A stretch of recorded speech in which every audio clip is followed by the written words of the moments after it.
Hi, I'm Dave King from Under the Hood Barbecue, located all the way down here in Nelson, New Zealand.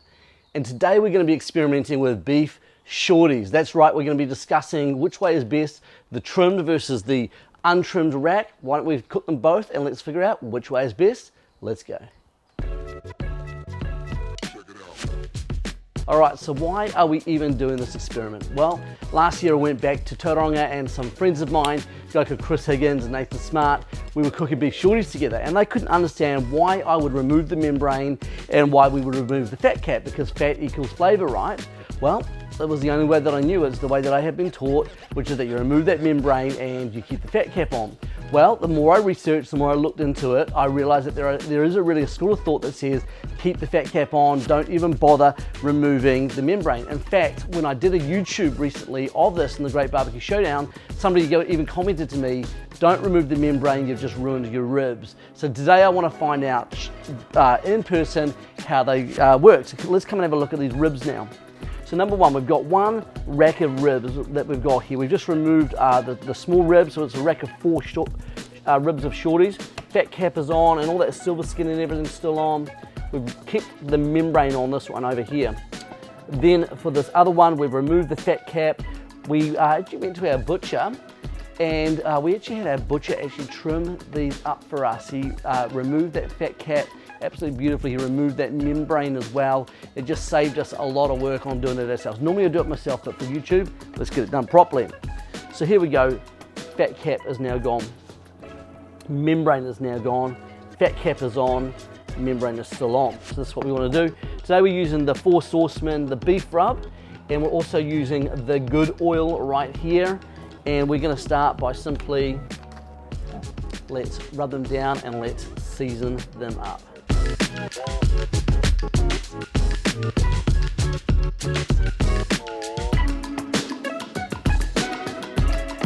All right, so here we go.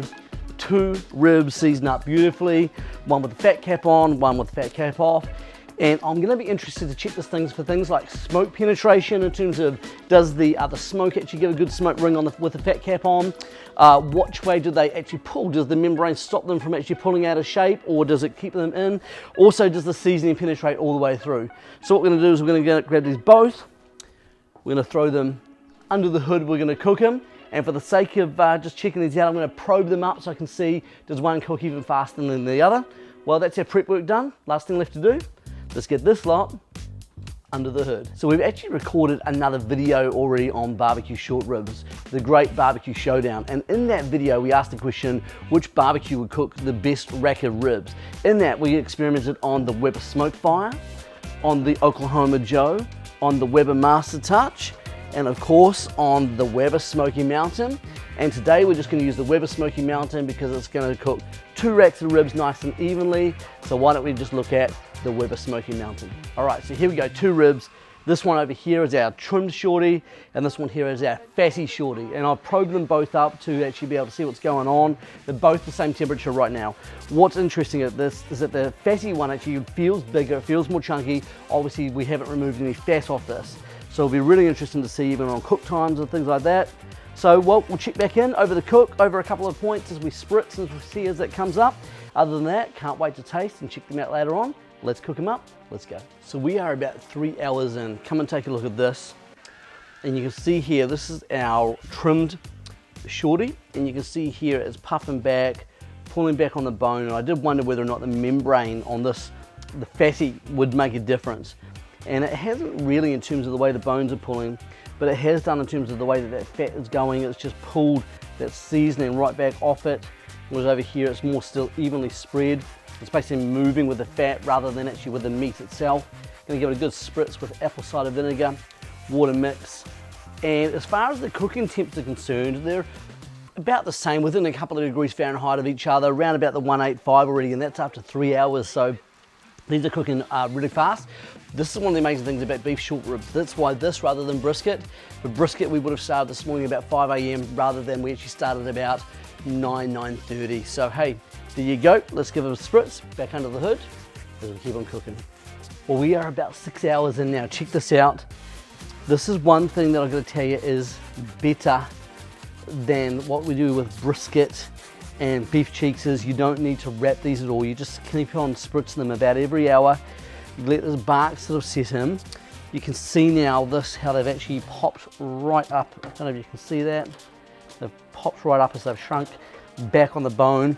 But we've just lost a little bit of temp in them. Now, if we come into our firebox in here, you see all of the ash. Very carefully, you want to dust all the ash off. And that will simply reinvigorate that heat. And that will allow us to get back up and running and back up under the hood. I reckon we've got about another 2-3 hours max and these will be done. So let's check them back when we come back again. All right, here we are, 7.5 to 8 hours in and these are done. What's the first thing that I want to say that it's incredible is that both of these racks are almost identical in terms of the temperature. They're within 1.5 to 2 degrees of each other. They're at the temperature of about 210 degrees Fahrenheit, 209, thereabouts, just under the temperature of boiling water, and they are both probing with no resistance whatsoever. These are looking absolutely beautiful. Second of all is this rib over here, which has got the membrane still on, it's got the fat still on. It definitely feels like a taller rib, but once again, there is more fat on that. This one here, of course, looks quite neat, quite tidy. The beef teeth over here have actually been allowed to expand away from the membrane, so they're looking really good. Whereas if you take a closer look at this right now, the teeth here, or the ribs underneath, have actually expanded at just slightly different rates. At any rate, what we're going to do now is we're going to take them off and we are going to wrap them up in our foil, and we are just going to give them the taste test, check the smoke ring, and also things like the flavor and things like that. So let's just take our probe out and going to grab it straight into there. Oh, that's very tender. And we're going to wrap these up and we'll come back and check them when it's time to carve. All right, it's time to test our ribs. Let's check them out. So first of all, we've got our fatties over here with the membrane still intact, and we've got our trimmed over here. So let's go with what we know, which is tried and true for us. And we're going to use our Kaishun blade. Cuts beautifully through. Nice bark. Ooh. And let's take a look at that. It's got a beautiful smoke ring, nice and juicy, looking absolutely insanely good. And it's pretty much what we would have expected to see. We had a little bit of an issue over here. It got so tender that the whole bone actually just totally fell off it, but still juicy, beautiful. So that is our regular rack. Then over here, we've got our one with the membrane all intact. And well, you're just going to go and see actually what we've got here. And to the touch, it feels, I don't know if you can see that, but you can see that fat. So touch it, the fat returns. Let's give it a little slice, shall we? Okay, it came through, no problem there. That is not holding as good as the other one in terms of a cut. Okay, let's take the same rib that we had before. And what's very interesting is when you compare the two, the smoke ring is not as immense, particularly through the fat layer. It has not been able to penetrate as far. You can also see all of that membrane underneath there, which I can just pull it off. We can have that separately. But it definitely is looking juicy. Absolutely insanely good. And once again, a nice juice and very, very fatty. So what I'm going to do now, and the bone definitely doesn't move on it. The membrane's holding it in. So that's what's going on. So we look at these side by side. I'll do the taste test next. So there's only one way to figure this out. I've got to give it a taste test. So come and check this out. Visually speaking, I prefer the rack that I've done like normal, where I've trimmed it up and I've done everything like normal. Over here, we're looking okay, but once again, we are lacking a smoke ring at the top, whereabouts the fat layer is.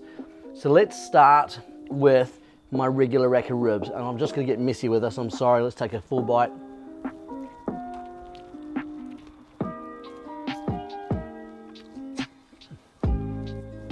As I said, I've got to get messy with it.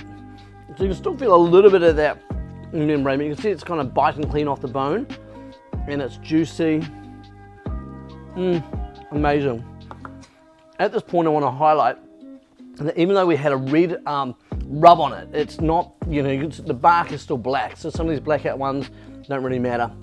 Anyway, here we go. Let's go and take a bite of the one with the fat in it now.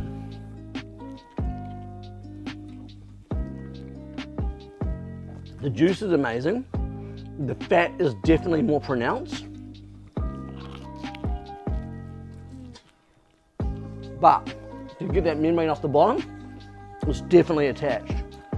But I gotta tell you, excuse me, that pepper back right there. I gotta tell you, for all intents and purposes, it's good. If you like that fat flavor,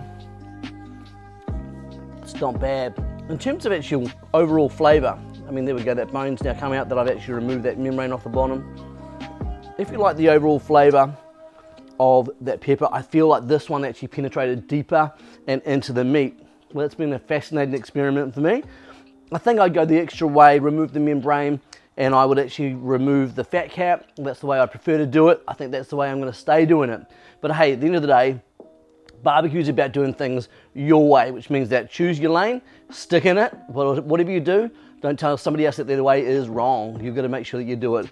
Thanks for joining us today. It's been a great experiment. All right, so we've just finished the family meal, which was absolutely fantastic. A little bit of red wine, some hand-cut chips, some broccoli. It was great. Anyway, I managed to eat both of my ribs, the fatty one and the trim one.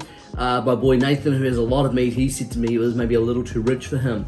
Here goes something really interesting that we discovered. This is one of the bits we were eating, and that's got the membrane, and it was very hard to actually separate out. Now, if you're cooking at home, that might be okay, but Michelle made the point that if you had that in a restaurant, you wouldn't be super pumped or super impressed about it.